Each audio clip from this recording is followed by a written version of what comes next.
Assalamualaikum warahmatullahi wabarakatuh. Pertama-tama saya ucapkan selamat datang kepada teman-teman pada video saya kali ini. Perkenalkan, nama saya Nizam Gisama dengan NIM 23401031180 dari program studi S1 Manajemen Fakultas Ekonomi Universitas Tidar. Pada video kali ini saya akan memaparkan hasil project based learning berkaitan dengan analisis investasi perusahaan dan analisis pendanaan perusahaan. Adapun perusahaan-perusahaan yang telah saya analisis adalah sebagai berikut. Yang pertama adalah PT Islam Konsep Indonesia Tbk atau PT IKON.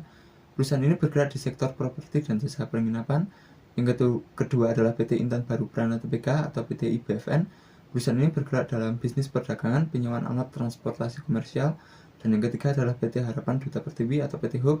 Perusahaan ini merupakan pemain kunci di industri karoseri kendaraan komersial di Indonesia. Yang pertama adalah analisis investasi perusahaan. Berikut adalah perbandingan rasio keuangan kinerja investasi PT IKON, PT IBFN, dan PT Hub. Untuk lebih jelasnya, saya akan rinci menjadi beberapa bagian. Yang pertama adalah operating working capital, menunjukkan dana yang digunakan untuk kegiatan operasional sehari-hari. Tertinggi adalah PT Hub di tahun 2023 yaitu sebesar 106 miliar, dan yang terendah adalah PT IBFN di tahun 2024 negatif 26 miliar yaitu penggunaan utang. Selanjutnya adalah operating working capital to sales ratio, menggambarkan seberapa besar modal kerja yang dibutuhkan untuk menghasilkan penjualan. Untuk paling efisien adalah PT IKON sebesar 2% di tahun 2024, dan yang tidak efisien adalah PT IBFN sebesar negatif 339 di tahun 2023. Selanjutnya adalah operating working capital turnover, menunjukkan seberapa efisien perusahaan menggunakan modal kerja untuk menghasilkan penjualan.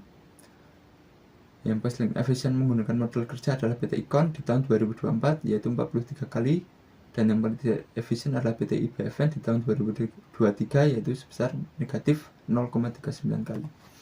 Selanjutnya adalah account receivable turnover, mengukur seberapa cepat perusahaan menagih piutang dari pelanggan dalam satu periode.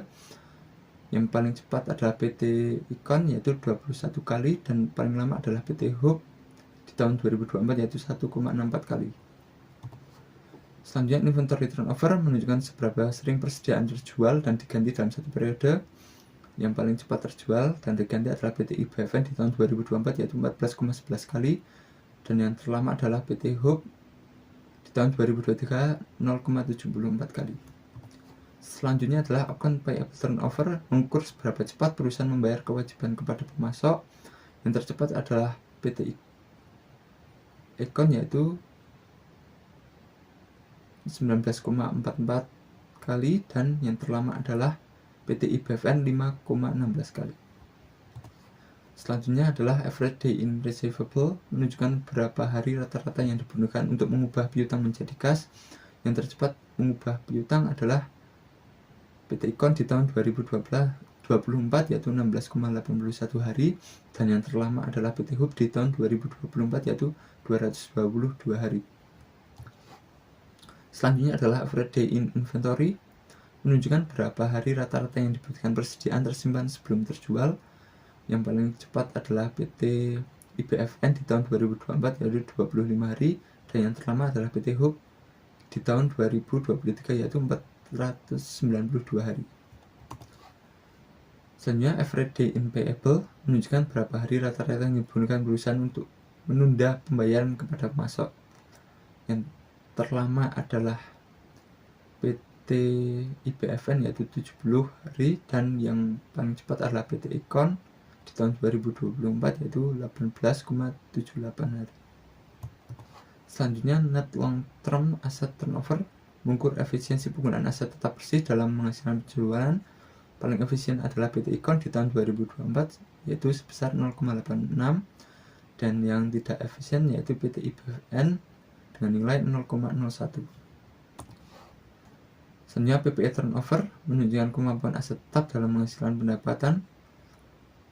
Yang memiliki kemampuan tertinggi adalah PT IKON di tahun 2024 yaitu 12,31, dan yang paling rendah adalah PT Hub yaitu di tahun 2024 yaitu 0,31. Kesimpulannya, PT IKON kelebihannya memiliki efisiensi dalam penggunaan modal kerja untuk menghasilkan penjualan, proses penagihan piutang cepat, pembayaran kewajiban dalam satu periode kepada pemasok lebih cepat terpenuhi, dan seterusnya.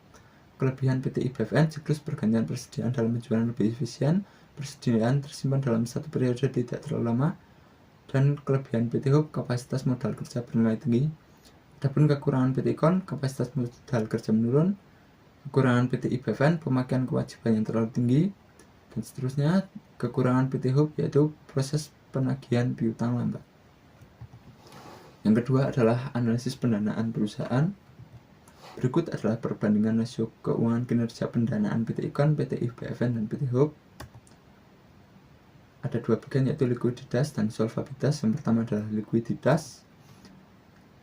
Likuiditas terdiri dari beberapa bagian. Yang pertama, current ratio, mengukur kemampuan perusahaan dalam memenuhi kewajiban jangka pendek menggunakan aset lancar yang dimiliki.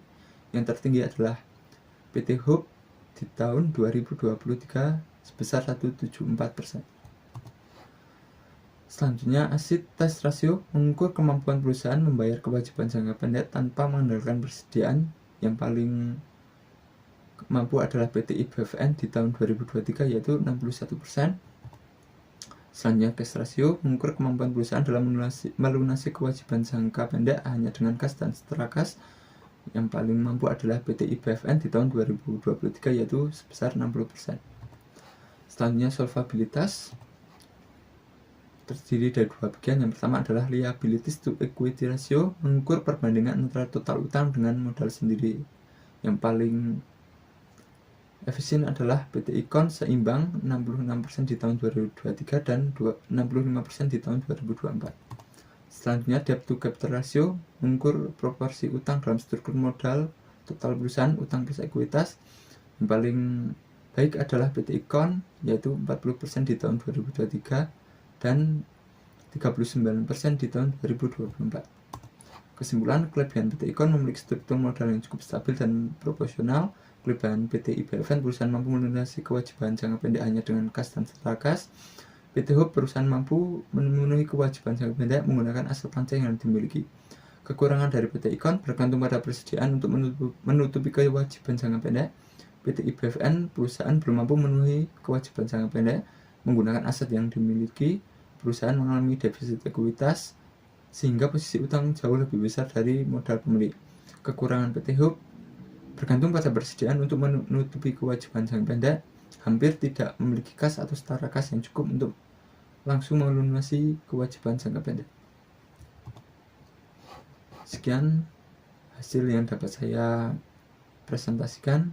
Kurang lebihnya mohon maaf. Terima kasih atas perhatiannya. Wassalamualaikum warahmatullahi wabarakatuh.